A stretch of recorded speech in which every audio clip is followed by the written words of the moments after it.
예, 안녕하십니까. 전도사 이창종입니다. 오늘도 교과 공부로 이렇게 돌아오게 되었습니다. 오늘 교과 공부는 시편 8번째 시간이고요. 제목은 의로운 삶을 위한 지혜입니다. 오늘은 교과 공부가 평소보다는 조금 늦게 이 유튜브에 올라오게 되었습니다. 왜냐하면 제가 있는 이 지역이 오늘 하루 동안 이 인터넷이 이렇게 끊겨가지고 인터넷이 되지 않아서 이 영상을 이제 올리지 못하고 있다가 이제야 올리게 되었습니다. 그래도 이 영상 보시는 분들이 교과 공부하시는데 큰 도움 얻고 또 저에게도 이것이 우리 교회에서 가르치는데 도움이 되기를 간절히 바랍니다. 오늘 이 교과의 큰 제목은 의로운 삶을 위한 지혜입니다. 이 오늘 우리 이 시편 교과를 통해서 우리는 무엇을 배울 것이냐면 시편이 말하는 의롭고 정직한 삶을 어떻게 하면 살아갈 수 있는지를 우리 한번 배워보도록 하겠습니다. 그러면 우리 먼저 이 교과의 내용을 한번 같이 읽어보도록 하시겠습니다. 우리 교과는 이렇게 말합니다. 하나님의 은혜는 죄를 용서해주고 이제 믿음으로 살아가는 회개한 죄인에게 새 마음을 창조하는 것을 살펴보았다. 우리 저번 주에 배운 내용이 바로 이 내용인 것을 기억하실 것입니다. 또 하나님의 말씀은 의로운 삶을 위한 지침을 제공한다. 하나님의 율법을 지키는 것은 결코 율법주의적인 규칙 준수가 아니라 하나님과 친밀한 관계 속에서 축복이 가득한 삶을 누리는 것이다. 그러나 의인의 삶에도 유혹이 없는 것은 아니다. 때때로 의인은 이 죄의 교활한 속성에 유혹을 받고 심지어 그 유혹에 넘어갈 수도 있다. 하나님께서는 당신의 자녀들의 신실함 혹은 불충실함이 분명하게 드러나도록 시험의 기간을 허락하신다. 하나님의 자녀가 하나님의 교훈과 훈계에 귀를 기울이면 그들의 믿음은 정결해지고 주님에 대한 신뢰가 더욱 강해질 것이다. 의로운 삶을 위한 지혜는 유혹과 도전 속에서 하나님과 함께하는 삶의 역동성을 통해 얻어진다. 따라서 하나님께 우리의 삶을 계수하는 지혜의 마음을 달라고 하는 기도는 주님께 신실한 삶을 살겠다고 하는 변함없는 헌신을 다짐하는 기도이다. 오늘 교과에 나온 것처럼 이 내용들, 즉 우리가 어떻게 의로운 삶을 살 수 있는지, 우리가 어떻게 해야 하나님의 말씀에 부합되는 삶을 살 수 있는지를 이 교과를 통해서 알아보도록 하겠습니다. 일요일 소지입니다. 일요일 소지의 제목은 내 마음에 간직한 주님의 말씀이라는 뜻입니다. 우리 교과는 시편 119편을 암송하도록 권면합니다. 먼저 시편 119편은 굉장히 흥미롭고 재미있는 우리 시편입니다. 왜냐하면 시편 119편은 알파벳 순서로 그 시가 기록이 되어 있습니다. 이것을 조금 전문적인 용어로는 이합체시라고 하는데요. 이합체시가 무엇이냐면 예를 들면 첫 글자는 우리 한국말로 치자면 이 기역으로 시작하는 어떤 그 단어가 처음에 오고 그 다음에는 니은으로 시작하는 그 시가 오고 그 다음에는 디귿으로 시작하는 이 어떤 시가 이렇게 오고 이렇게 글자 순서대로 그 시가 나열되는 것을 이합체시라고 합니다. 시편 119편이 바로 그런 이합체시의 대표적인 예시입니다. 1절부터 8절까지는 우리 히브리어의 첫 글자인 이 알레프라고 하는 이 글자로 이 모든 시편이 다 써져 있습니다. 9절부터 16편까지는 두 번째 글자인 베트라고 하는 이 글자로 이렇게 써져 있지요. 그래서 알레프부터 타브까지 이 히브리어의 22글자 순서대로 이 시가 차곡차곡 써져 있는 것을 볼 수가 있습니다. 그래서 한 1절부터 6절까지만 보면 우리 히브리어는 이렇게 거꾸로 읽는다고 말씀을 드렸죠. 오른쪽에서 왼쪽으로 읽습니다. 오른쪽으로 왼쪽으로 읽는데 이 제일 오른쪽에 있는 첫 글자들이 다 똑같은 것을 보실 수 있습니다. 그래서 1절부터 8절까지는 다 이 알레프로 시작하는 글자들이 오고요. 9절부터 16절까지는 이 두 번째 글자인 베트라고 하는 그 글자가 이게 따라옵니다. 이렇게 모든 알파벳 글자 순서대로 되어 있는 시가 시편 119편입니다. 그러면 시편은 왜 이렇게 작성되었을까요? 그것을 알려면 성경의 특성을 알아야 합니다. 성경은 원래는 기록이 되어 있는 문헌이 아닙니다. 성경을 지금 우리처럼 책으로 만들어서 이렇게 보관하게 된 것은 해봐야 기원전 6세기경 가야 성경이 기록되기 시작합니다. 기원전 한 600년 전도 700년 전도 가서 성경이 기록되기 시작하고요. 그 이전까지는 성경은 다 외워서 암송하는 것을 그 전제로 그 이야기가 서술되었습니다. 그래서 히브리어로 우리 성경을 보면 그 내용들을 외우기 위해서 이 외우는 것을 더 수월하게 하기 위해서 만들어진 몇 가지 장치들이 존재합니다. 이 성경을 조금 이제 아시는 분들은 이 교차 대꾸법이라고 하든지 평행법이라고 하든지 이런 것들이 성경을 외우게 하기 위한 어떤 장치들인 것이죠. 시편 119편도 성경을 외우게 하기 위해서 알레프부터 타브라고 하는 이 히브리어 글자 순서대로 이 시편을 저술한 것입니다. 더욱이 시편 119편은 이 고대 유대인들이, 고대 이스라엘 자손들이 하나님께 예배를 드리러 갈 때에 암송했던 시편 중 하나입니다. 그들은 이 시편 119편을 읽으면서 이렇게 생각했을 것입니다. 알레프 첫 번째 글자에 오는 것들이 뭐가 있지?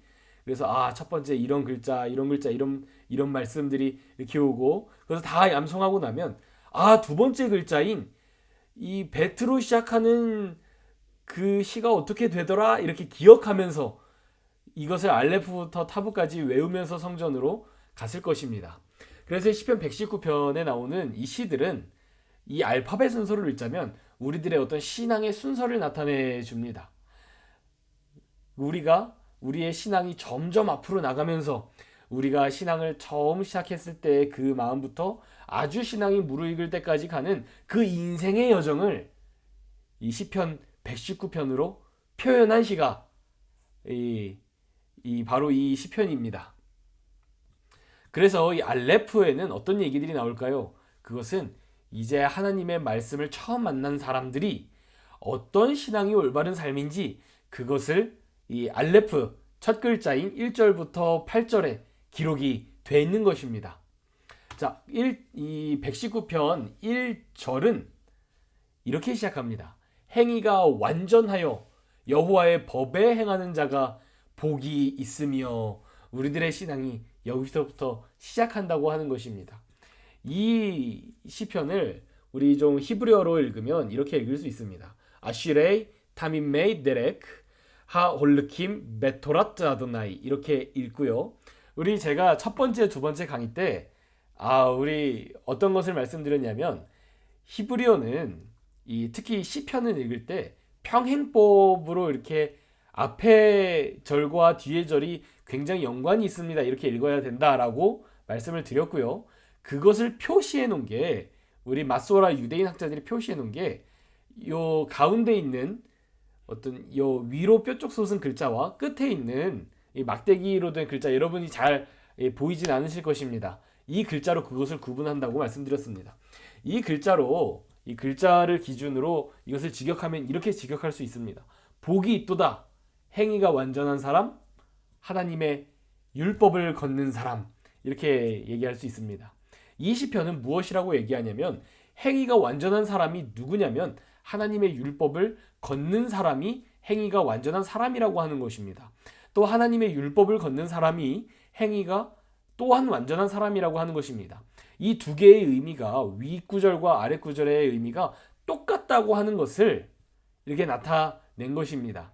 이런 관점에서 우리 한국어로 번역된 번역을 보면 더 이해가 잘 되시죠? 행위가 완전하여 여호와의 법에 행하는 자가 복이 있으며, 행위가 완전한 사람이 누구냐면 하나님의 법을 행하는 사람입니다. 하나님의 법을 행하는 사람이 누구냐면 그 사람이 바로 완전한 사람이라고 하는 것입니다. 여기 근데 이제 행위가 완전하다라는 말도 조금 더 직역하면 그 길이 완전한 사람이라고 하는 의미입니다. 그래서 길이 완전한 사람, 그의 길이 완전한 사람은 하나님의 율법을 걷는 사람이 완전한 사람이라고 하는 말입니다. 여기서 우리가 또한 주목해봐야 할 말은 데미메라고 하는 이 단어입니다. 이 단어는 어떤 흠이 없는, 어떤 이제 완전한, 완벽한 그런 의미를 가지고 있고요. 이 성경절이 어디서, 이 성경 단어가 어디서 쓰였냐면 출애굽기 이 12장 5절에 사용된 요 흠이 없다라는 말과 똑같은 말이 사용되었습니다. 이것은 무슨 말일까요? 하나님께서 모세에게 너희가 제사를 지낼 때 흠이 없는 일련된 어린 양 수컷으로 하라고 말씀하셨습니다. 그때 이 흠 없다라는 이 말과 행위가 완전한 사람 할 때 이 완전하다라는 말이 똑같은 말입니다.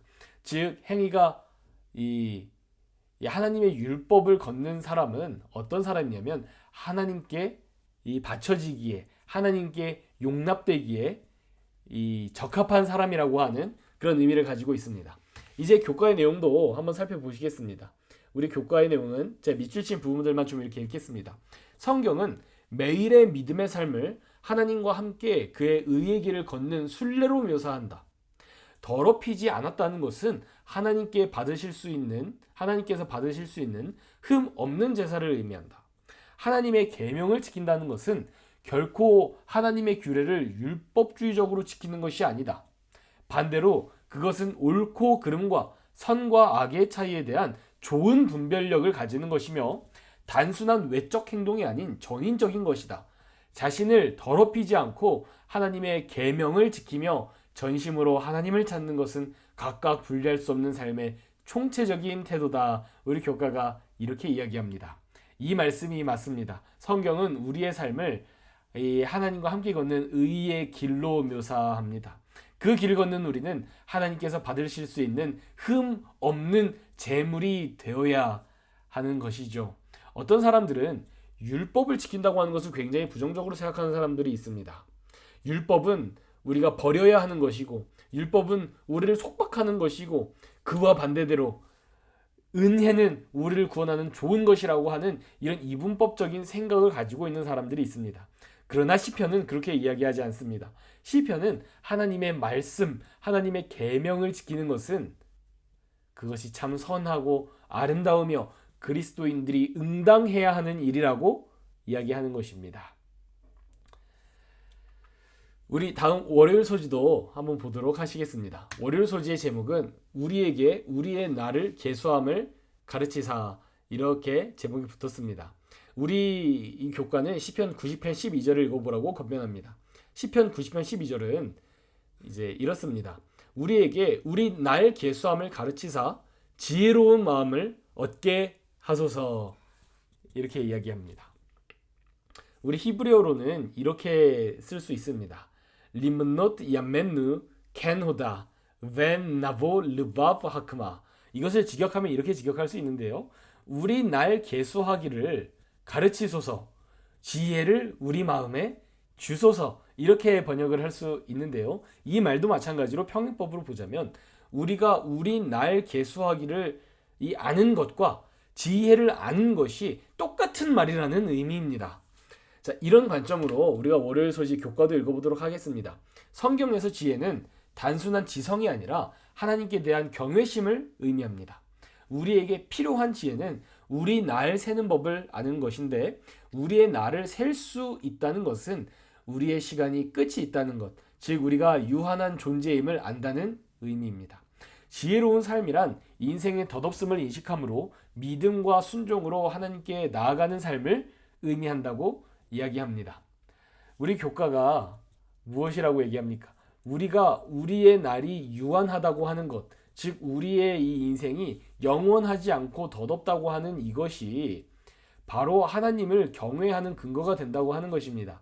왜 그렇게 될까요? 우리 초기 그리스도인들은 서로 인사를 할 때 주님 곧 오십니다, Jesus is coming, 이렇게 서로 인사를 했다고 합니다. 이 말이 서로에게 위로도 되고 경고도 되었다고 하는 것이에요. 어떤 사람이 큰 슬픔을 당해 이 낙심해 있을 때 예수님께서 곧 오신다 라고 하는 이 말이 그에게 위로가 되었고요. 어떤 사람이 아주 큰 이 욕망을 가지고 있을 때, 큰 어떤 이 열망을 가지고 있을 때, 예수님께서 곧 오신다 라고 하는 것이 우리로 하여금 우리를 겸손하게 만들고 오직 하나님만 바라보게 만들었다고 하는 것입니다. 이것과 마찬가지입니다. 우리가 우리의 나를 계수한다는 것, 즉 우리가 우리의 삶에 끝이 있다고 하는 것을 인정하는 것은 우리로 하여금 하나님께 더 의지하도록 만들어 주는 것입니다. 우리가 하나님의 은혜에 속박될 수 있도록 우리를 만들어 주는 것이죠. 그래서 우리가 우리의 나를 계수하는 것이 바로 우리 마음속에 지혜가 들어오는 길이라고 시편 기자가 노래하는 것입니다. 이것이 바로 우리에게 지혜가 내려오는 방법인 것입니다. 예수님께서 곧 금방 다시 오신다고 하는 이 사실이 바로 그것입니다. 우리 다음 화요일 소지도 보도록 하겠습니다. 화요일 소지의 제목은 하나님의 시험이라고 하는 이 제목이고요. 우리 교과는 시편 81편과 105편을 읽어보도록 권면합니다. 시편 82편은 아래와 같습니다. 내가 고난 중에 부르짖음에 내가 너를 건졌고 우레소리의 은밀한 곳에서 내게 응답하며 무리바 물가에서 너를 시험하였도다. 105편은 다음과 같습니다. 그가 한 사람을 앞서 보내셨으며 요셉이 종으로 팔렸도다. 그의 발은 착고를 차고 그의 몸은 쇠사슬에 매였으며 곧 여호와의 말씀이 응할 때까지라.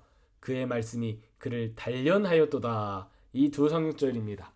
이 두 성경절의 공통점이 무엇일까요? 위 성경절에서는 이 시험이라는 단어가 나오고요. 아래 성경절에서는 단련이라는 단어가 나옵니다. 이것이 다 하나님께로부터 온다고 하는 것입니다. 우리 교과도 읽어보도록 하겠습니다. 미출신 부분만 읽어보도록 하겠습니다. 무리바의 기록은 두 가지 기별을 전해준다. 첫째, 하나님의 백성은 지난 세대의 잘못을 반복해서는 안 된다.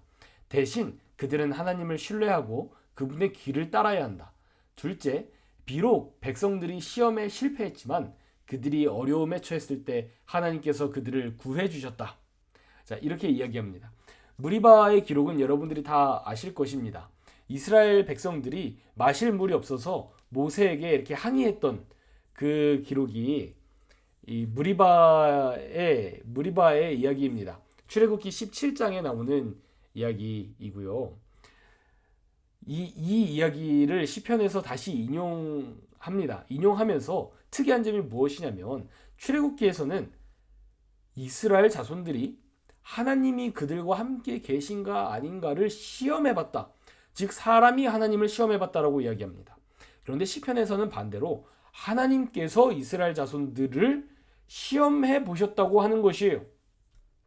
그런데 시편은 뭐라고 얘기하냐면 그들이 거기서 실패했다고 하는 것입니다. 하나님께서 주신 시험을 그들이 실패했다고 하는 것이에요. 그러나 그럼에도 불구하고 하나님은 이스라엘 자손들을 버리지 않으셨고요. 그들을 계속 인도해 주셨다고 하는 것입니다. 오늘 우리 시편은 그 이야기를 언급하면서 그 일을 다시 되돌아보라고 하는 것이에요. 이스라엘 자손들의 실패의 이야기는 이 과거의 실패의 이야기는 현재를 살아가는 유대인들에게 있어서 교훈의 이야기가 됩니다. 그것은 하나님께서 우리를 시험하실 때, 하나님께서 우리를 단련하실 때 하나님을 신뢰해야 되는구나라고 하는 그 기별을 전달해 준다는 것입니다. 시편 105편은 요셉의 이야기를 이야기합니다. 요셉이 형들에 의해서 애굽에 팔려 노예 생활하는 이것을 요셉도 그렇게 인정하지만 우리 시편에서는 또한 하나님께서 보내셨다라고 이야기합니다. 그러면서 우리 시편은 한 가지를 더 추가하는데 그것은 하나님께서 요셉을 단련하셨다고 하는 것입니다. 이 19절에 단련으로 번역된 히브리어는 제거 혹은 정화의 의미를 가지고 있다고 합니다. 즉 하나님께서 요셉의 이 믿음을 시험하실 때에는 그의 마음속에 있는 그가 받은 약속에 대한 믿음, 그 믿음이 흐려지는 것, 이 의심을 제하고 하나님을 더욱 신뢰하게 만들었다고 하는 것입니다. 그래서 우리의 삶에도 시련과 어려움이 오는 것이 사실입니다. 그러나 성경은 무엇이라고 말하냐면 그것이 우리를 단련하고 우리를 하나님 앞에 설 수 있도록 정결하게 만든다는 것입니다. 제가 정말 좋아하는 어떤 말이 있습니다. 어떤 말이냐면 모든 사람은 실수를 하고 그 실수로부터 배운다라는 말입니다. 저도 인생에서 많은 실수들이 있었습니다. 많은 잘못들이 있었습니다. 그리고 그것을 정말 뼈저리게 후회하고 하나님 앞에 그리고 사람들에게 회개하는 순간에 정말로 더 하나님께 나가기에 합당한 의로운 사람, 이 하나님께서 받으시기에 합당한 사람으로 우리가 점차 변화되어가는 그것입니다. 물론 어떤 그런 실수를 하지 않는 것이 제일 좋지요. 누군가에게 피해를 주지 않는 것이 제일 좋은 일입니다. 그러나 우리는 또한 시험과 실수를 통해서 배운다고 하는 것이죠. 그래서 제가 이 구절을 참 아주 좋아하는 말입니다. 그래서 다른 사람이 내게 실수할 때도 한번 너그럽게 넘어갈 수 있는 어떤 그런 근거가 됩니다. 우리 인생에 많은 시험과 어려움과 이 유혹이 옵니다. 그런데 우리가 그것을 무리바의 이야기를 생각하면서 하나님 믿음 안에서 극복해낸다면, 그리고 요셉의 이야기를 생각하며 이것이 우리를 하나님 앞에 인도할 이 단련의 목적이 있다는 것을 깨닫는다면 우리가 그 시험을 이기지 못할 것이 없는 것입니다. 그래서 화요일 소지의 제목이 하나님의 시험인 것입니다. 그런데 하나님의 시험이 물론 하나님께서 주시는 시험도 있지만 사실 모든 것이 그런 것은 아닙니다. 우리의 인생에는 사실 하나님께서 원하시지 않았지만 우리의 실수로 인해서 잘못된 길을 가는 것들이 존재합니다. 그것이 어떤 것이 있을까요? 수요일 소지를 통해 알아보도록 하겠습니다. 수요일 소지의 제목은 악한 길의 속임수입니다.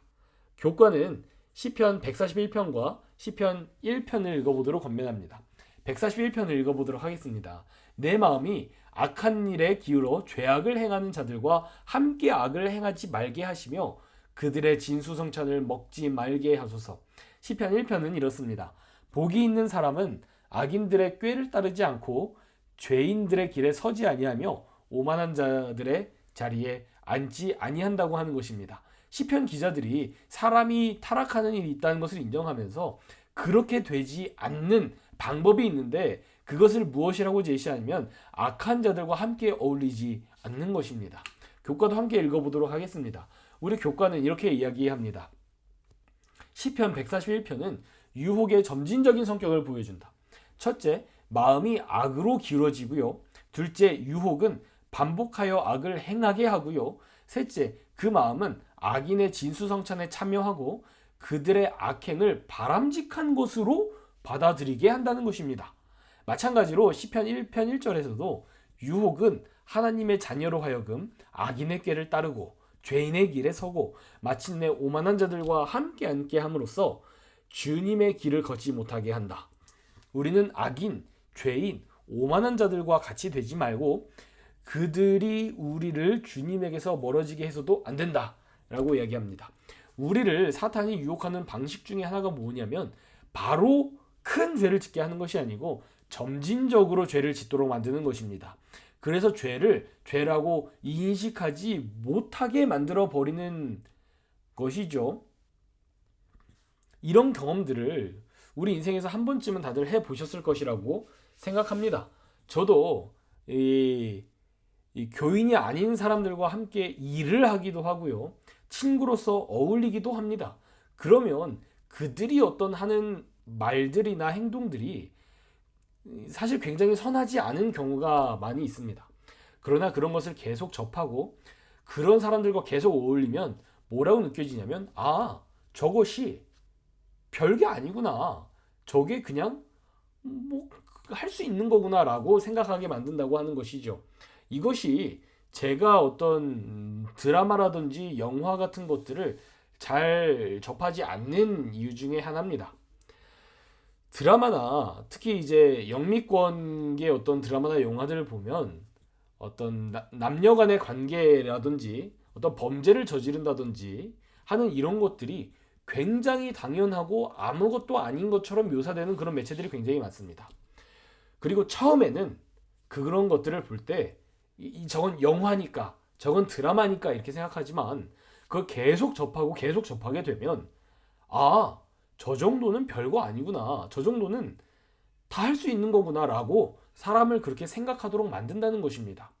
그럼 그런 생각을 계속하는 사람들이 나중에 자기에게도 어떤 그런 기회가 왔을 때 혹은 자기 주변에 자기처럼 생각하는 어떤 그런 악한 사람들과 모였을 때 그런 행동을 서스럼 없이 할 수 있게 되는 것이죠. 그래서 우리가 어떤 악한 것에 조금씩 노출되는 것은 우리를 결국 타락의 길로 이끌어버린다는 것입니다. 이것이 바로 악한 길의 속임수입니다. 악을 아무것도 아닌 것처럼, 그럴 수 있는 것처럼 만들어서 우리 앞에 제시하는 것이죠. 시편의 기자들은 그것을 알았습니다. 그래서 하나님께 무엇이라고 기도하냐면 우리를 죄악을 행하는 자들에게 가지 말게 해달라고 하나님께 기도하는 것입니다. 혹시나 모를 어떤 그 일을 하나님께서 방지해 주십시오, 이렇게 기도하는 것입니다. 시편 1편에서 복이 있는 사람은 악인의 길을 따르지 않고 죄인의 길에 서지 않고 오만한 자들의 자리에 앉지 않는다고 말할 때는 바로 이 하나님의 말씀대로 살아가는 사람은 그런 영향을 받지 않는 사람들이어야 한다고 시편이 우리에게 그렇게 가르치는 것입니다. 이렇게 시편이 우리에게 하나님 안에서 의로운 삶을 어떻게 살아갈 수 있을 것인가 하는 것을 우리에게 가르쳐주는 것입니다. 마지막으로 목요일 소지도 보도록 하시겠습니다. 목요일 소지의 제목은 의로운 삶의 축복이라는 제목입니다. 이 몇 성경절을 읽어보라고 하면 하는데요. 의로운 사람, 하나님을 경외하는 사람에게 어떤 축복이 약속되어 있을까요? 시편 1편 3절은 이렇게 얘기합니다. 그는 시냇가에 심은 나무가 철을 따라 열매를 맺으며 그 잎사귀가 마르지 아니함과 같으니 그가 하는 일이 다 형통하리로다, 이렇게 이야기합니다. 시편 112편 1절에서 5절은 이렇게 이야기합니다. 여호와를 경외하며 그의 계명을 크게 즐거워하는 자는 복이 있도다. 그의 후손이 땅에서 강성하며 정직한 자들의 후손에게 복이 있으리로다. 부와 재물이 그의 집에 있으며 그의 공의가 영구히 서 있으리로다. 정직한 자들에게는 흑암 중에 빛이 일어나나니 그는 자비롭고 긍휼이 많으며 의로우시니로다. 은혜를 베풀며 꾸어주는 자는 잘되나니 그 일을 정의로 행하리로다.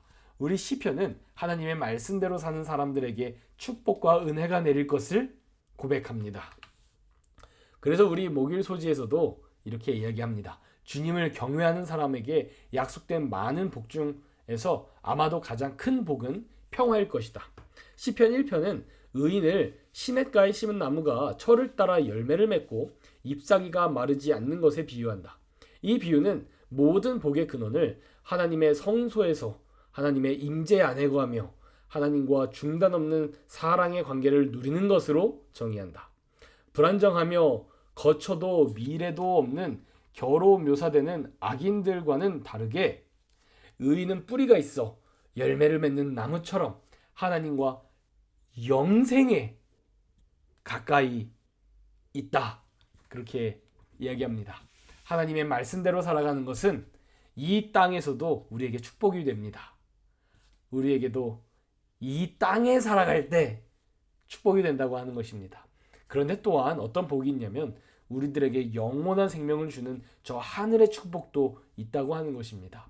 그래서 시편의 기자가 계속 하나님의 말씀을 따라 사는 것이 얼마나 풍요롭고 행복하며 우리에게 구원을 가져다 주는지 노래하는 것입니다. 오늘 교과 공부는 여기서 마치도록 하겠습니다. 오늘 교과 공부의 이 제목 의로운 삶을 위한 지혜였습니다. 이 내용처럼 이 시편의 말씀을 따라 하나님의 말씀 가운데 거하는 의로운 삶을 살게 되기를 간절히 바랍니다. 마치도록 하겠습니다.